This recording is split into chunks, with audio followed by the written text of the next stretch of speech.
Bonjour déjà, on se retrouve au pays du Creuset et du Beaufort. Aujourd'hui on est en Savoie, plus précisément en Tarentaise, dans la petite ville de Bourg-Saint-Maurice et on fête la démontagnée. La démontagnée c'est la descente des animaux des alpages vers la vallée en préparation de l'hiver. Ainsi, pas moins de 4000 personnes se sont réunies pour fêter ce 14 juillet de l'élevage où patrimoine et savoir-faire français sont mis à l'honneur. C'est Quentin pour Fresh Therapy et c'est le deuxième épisode de FDP.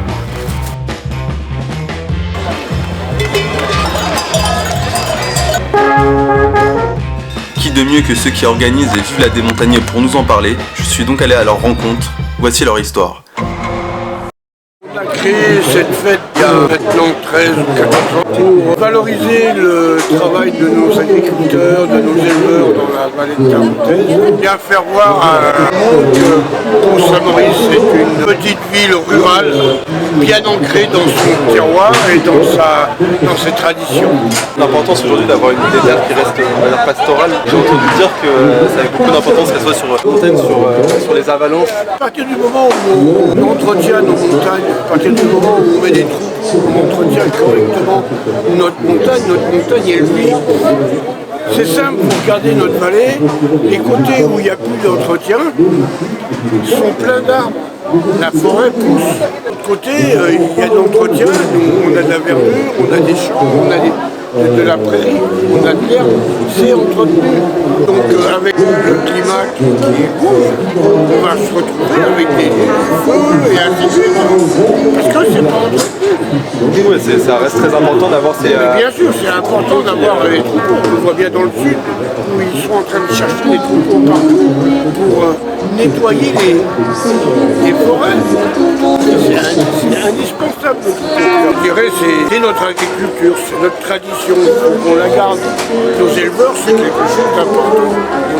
Sans eux, on ne vit pas dans notre vallée. C'est vrai, on a l'or blanc, mais pour moi, le b.a.-ba, c'est d'abord.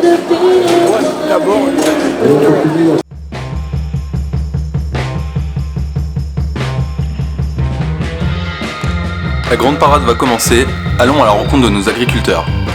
Et Fabienne Rollet, nous on représente le GAEC des Tarines. On est situé à Bourg-Saint-Maurice.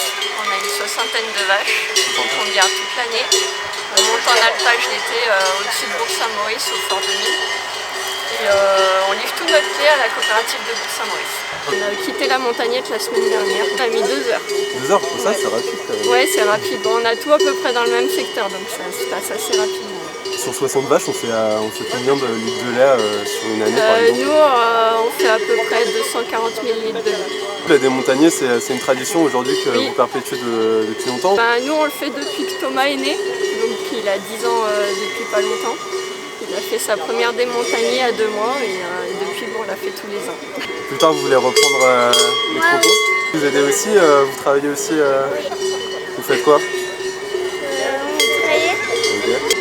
On va aider papa à descendre des vaches. Et on fait la démontagnée avec lui. Moi c'est Michaud Ruaz Mathieu, avec mon cousin qui nous aide tout le temps et ma compagne, on a environ 120 mères. La race Tonnet Marteau, donc ça c'est la race de Savoie. Okay. On la reconnaît bien parce qu'elle a une grande laine, des cornes et puis toutes les extrémités noires. Donc le bout des pattes, le bout des oreilles, le bout du nez et elle a le tour des yeux noirs. Ah ouais, c'est spécifique à la région.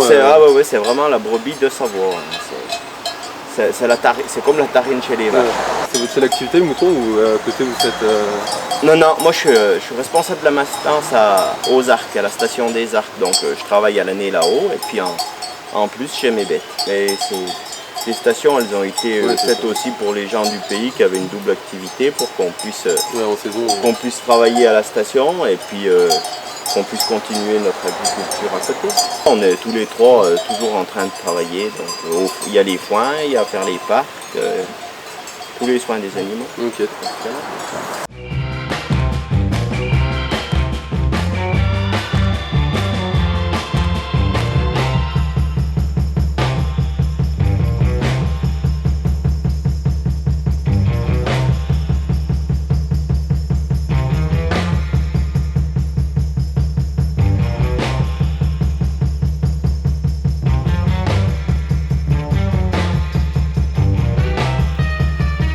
il fait beau, il fait chaud, tout ça m'a donné un peu soif. Je vais aller boire un jus de pomme artisanal, pressé à l'instant. On est l'association des croqueurs de pommes, Savoie, Tarentaise, Beauportin.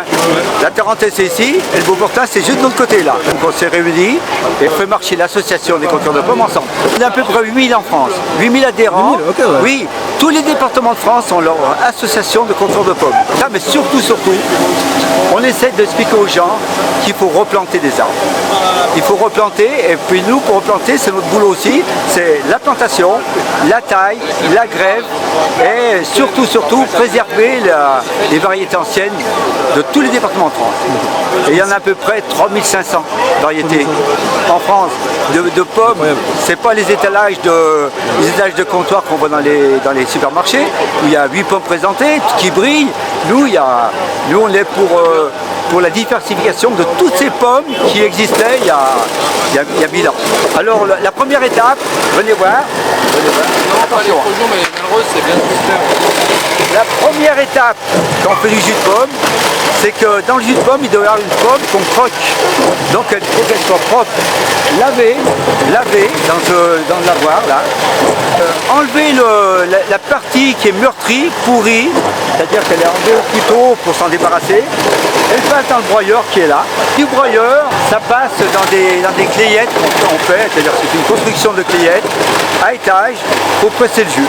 Le jus, par pompage, il va dans un récipient, après il va dans des bonbonnes pour faire la pasteurisation de l'autre côté. Vous voulez voir de l'autre côté?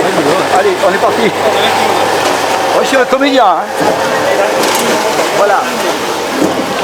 Alors, pour le pressage des clayettes, il y a un vérin de 8 tonnes là, poussé qui va presser.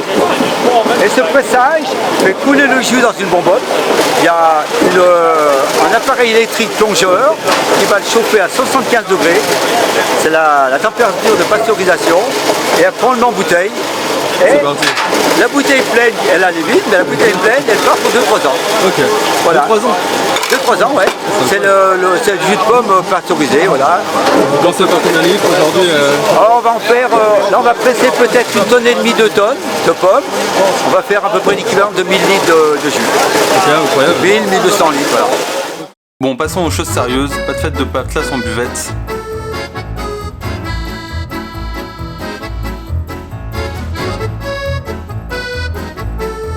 Bon, parce que le plus important à la démontagner, c'est la descente, c'est l'heure de l'apéro. C'était la démontagnée, j'espère que cela vous a plu. On se retrouve bientôt pour un épisode 3 de FDP en Camargue.